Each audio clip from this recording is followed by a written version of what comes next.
we have been having a conversation about belief systems and where they come from and the our survival society and what choices we make based off of fear versus living from an authentic, joyful place.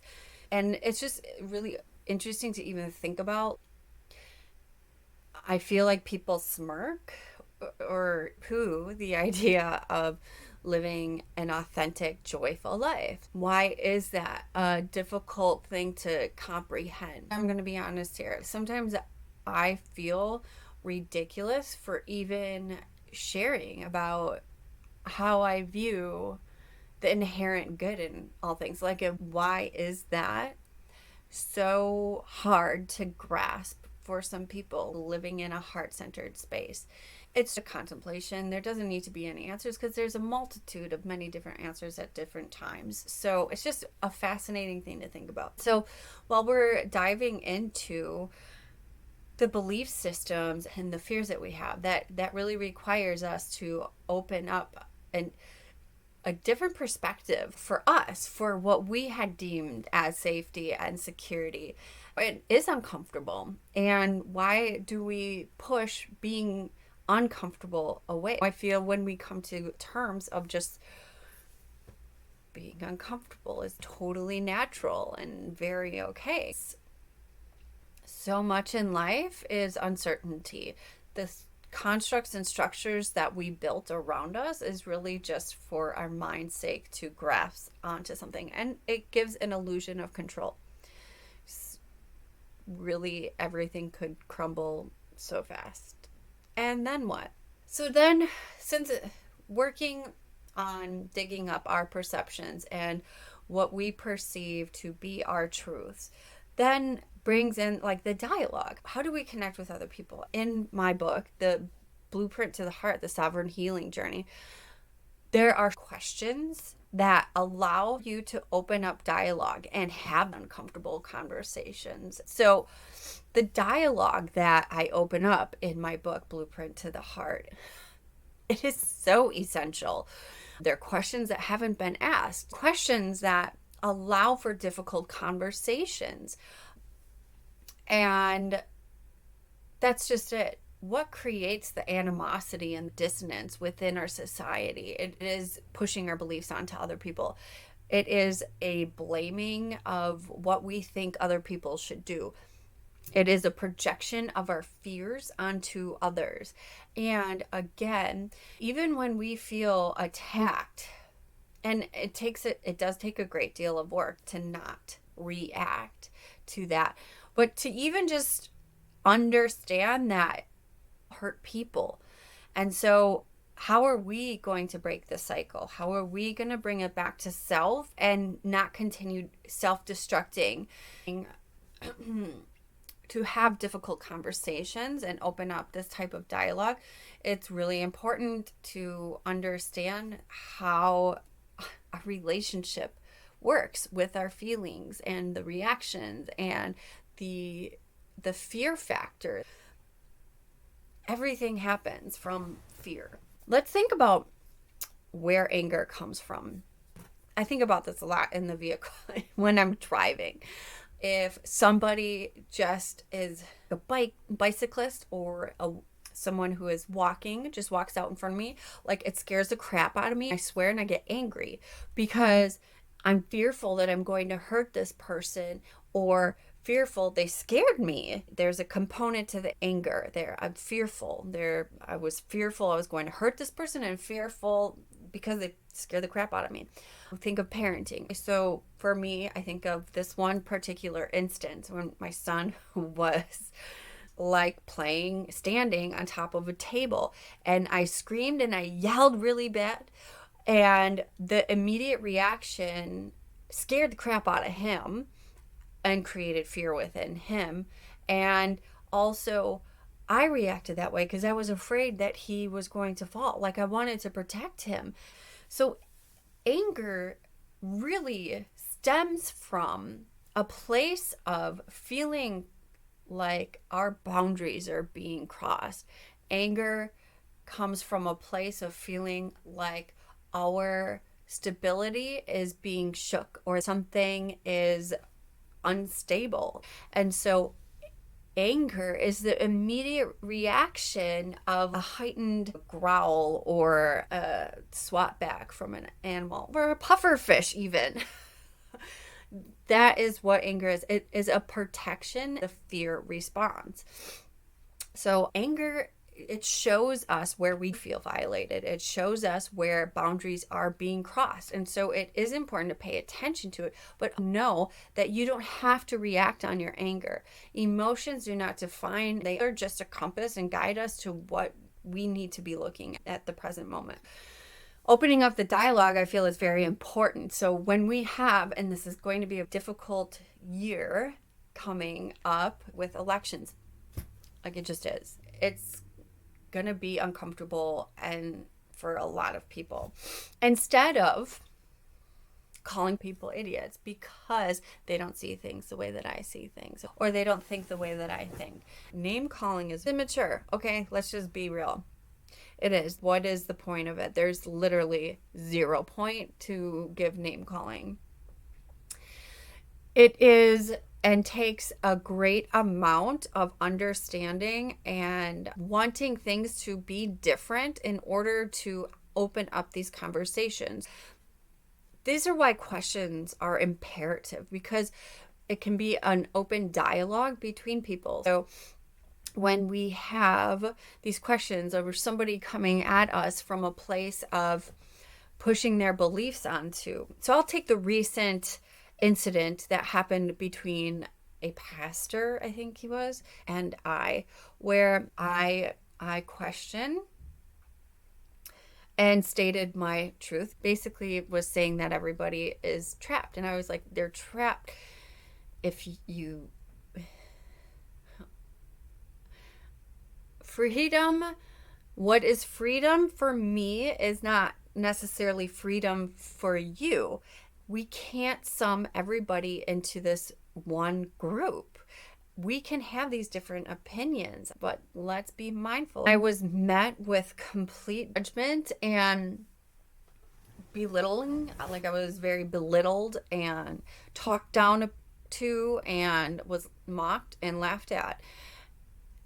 And it took me quite some time to not respond in any way. I felt like this is why I wanted to react and respond. Like I see things wrong in his eyes that is harmful to others. And I thought the same about him. I feel that how he talks and perceives things is harmful. Like we were both acting from a place where we perceive as being kind and helpful, but it's different. So it's going to that core of everybody is actually doing what they feel is best for them and how they feel they can get needs met.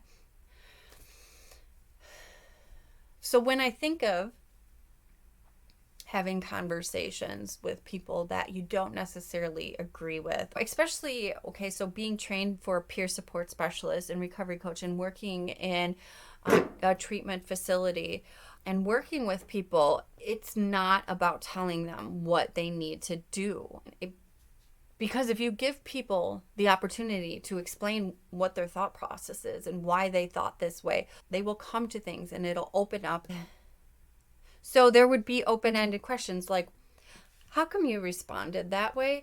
Or what are you feeling that made you respond that way? Can you help me understand your thought process with this exclamation? Or can you help me with understanding your point of view with the statement that you said? And it takes a ton of work. I'm not going to lie. Like literally, I don't think I had conversations with people for quite some time.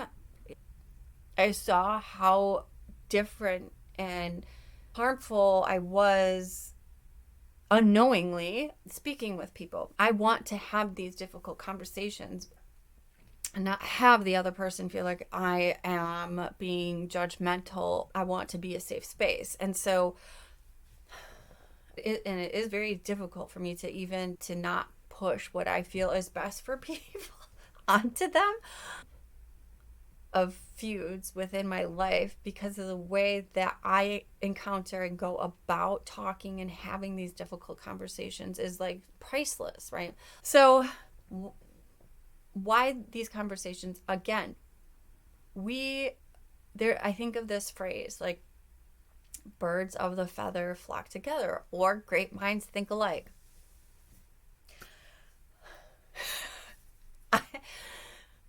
Great minds think alike. That's not true. Great minds have their own diverse ideas. And we consider ourselves to have the great minds that are thinking alike when we each have a thought. And, oh, I was just thinking that. And it was like, oh, great minds think alike. Not necessarily. You think it's great because you thought it, and this person's just confirming of a thought. So it's not really like, okay, it's a little bit off the subject, but I'm just saying, like, pointing out things in our society that perpetuate the idea that we want to stick with people that have the same thought process as us. So no wonder why it's so difficult for us to have inclusion, because we only want to surround ourselves with people who think the same way. We want to think the same thoughts, and therefore we have friends that continue to confirm and enable the same thought processes. This is a universal thing, right? We just gravitate toward people who get us. This is what keeps the separation. This is what keeps people thinking that the way that they move about in the world is better than other people. It's just different.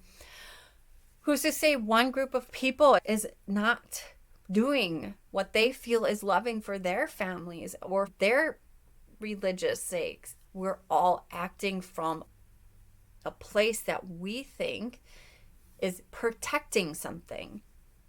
So how to dissolve that is to ask questions. It is to find out, okay, what can I just get the thought process on that? Just break it down for me.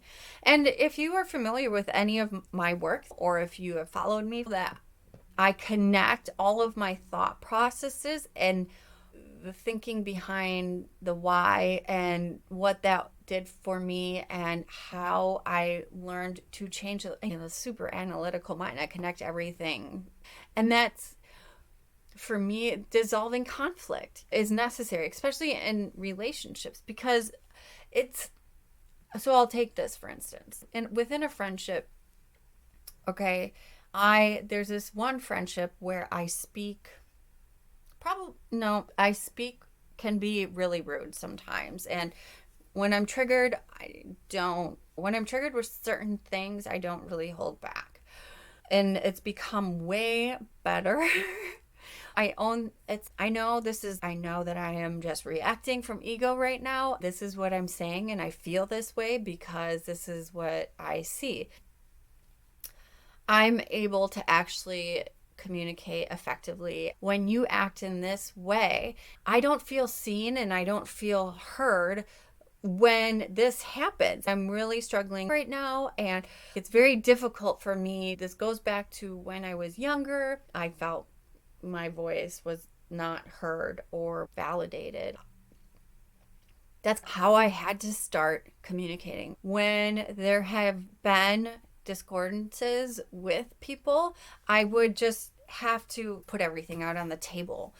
So you said this, and that made me feel like I needed to protect myself, and actually, like, literally just going through what was going on in my mental capacity and what was going on within my emotionals and why that connected all the dots. It is a lot. I have a thinking map in my book that helps you go through those things. So the next thing too is, why is this important? This is bridging the gap. How can we see things differently if we just connect and communicate with people that see the same things?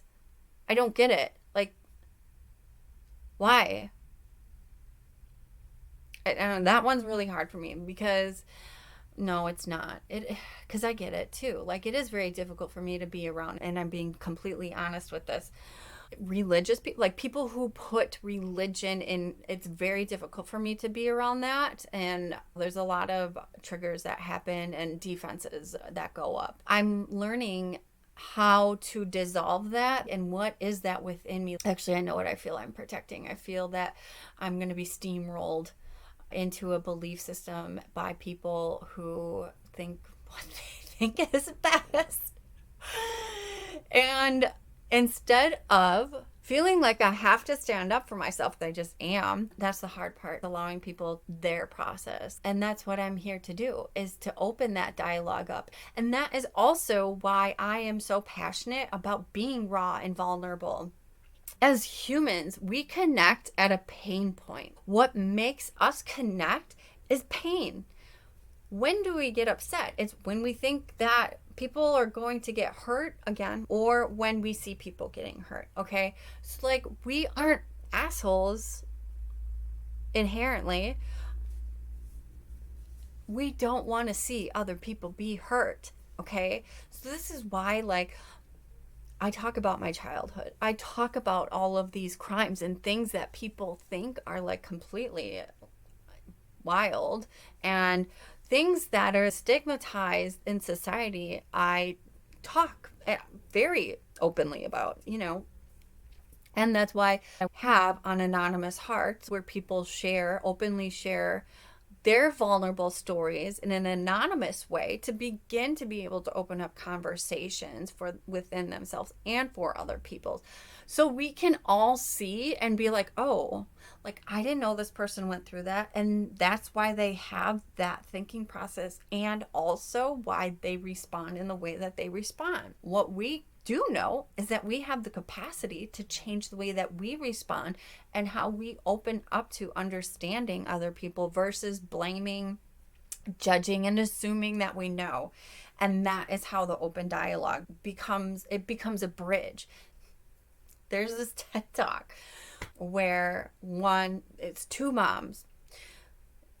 It was a mom of someone who was killed in one of the Twin Towers, and it was the mom of one of the suicide bombers on the airplane. And they were hugging and they were talking, and they recognized they both had a loss. Like, they both had this, and they also recognized their pain point.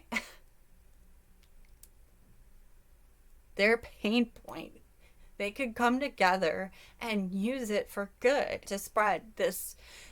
The two most opposing forces that we see in the world coming together to create a message of compassion and forgiveness. People don't see themselves as that. They would rather fight than to learn how to become a master of your emotional reactions. And that's an interesting concept to think about. We would rather fight than learn more about our emotions, and learn about our immediate reactions, and learn how we can manage them and use them as a director within our lives. It's like we choose the quick and easy fix, which is most of the time detrimental to any substantial or anything that is going to have continued growth. Yes, emotional mastery is a lot of work. Why is fighting easier? Not. It's so much more exhausting. Like, being relentless and continuing on this repetitive cycle of chasing after one thing, because we're always angry at something. There's always something to be angry at, or someone to be angry with, or something to complain about, or an instance that is going to get us riled up. Like, where does that stop? And I think that's a really great question. It's like, when does the anger end? When will it be enough? When will we begin to open up conversations and render to this idea that holding on to a perceived illusion of control exhausting? We can't maintain that. Yeah, those are some thoughts to think on. And I really invite you to have these deep felt heart conversations and begin to open up conversations with people you wouldn't typically have conversations with or ask questions. Can you tell me what you're feeling about that? What is it with that you're more drawn to? That's open, not yes or no questions. They're open questions. They're questions that open up dialogue. They're questions that can be difficult, and you are okay through those difficult times. So, thank you for sharing this time with me, and I feel blessed that you and I are together.